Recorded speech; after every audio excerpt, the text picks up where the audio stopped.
કહેવાય છે કે જે વસ્તુ આપણને આસાનીથી મળી જતી હોય ને તેની કદર નથી હોતી. નમસ્કાર, આપણી સાથે હું ડિમ્પલ.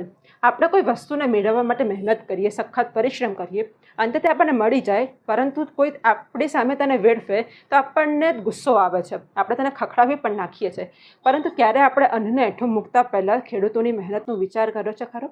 આપણે તો આસાનીથી મૂકી દઈએ છીએ, પરંતુ તે ધાન્યને પકવવા માટે ખેડૂતોએ રાત દિવસ એક કર્યા હોય છે તેનો વિચાર કરીએ છીએ ખરો? આપણે જ્યારે એઠું મૂકીએ છીએ ને ખાવાનું, ત્યારે આપણે ખેડૂતોનું નથી વિચારી શકતા તો વાંધો નહીં, પરંતુ એવા લોકોનો તો વિચાર કરવો જોઈએ કે જે એક ટાઈમના જમવાના માટે લોકો સામે ભીખ માંગે છે, તેમને કરગરવું પડે છે. તેમનો તો વિચાર આપણે કરવો જોઈએ, પરંતુ આપણે નથી વિચારતા. આપણે અન્નનું તો અપમાન કરીએ છીએ, પરંતુ ખેડૂતોની મહેનતનું પણ આપણે અપમાન કરીએ છીએ. આપણે ન માત્ર ખાવાનું બગાડ કરીએ છીએ, પરંતુ પાણીનો પણ એટલો જ બગાડ કરીએ છીએ.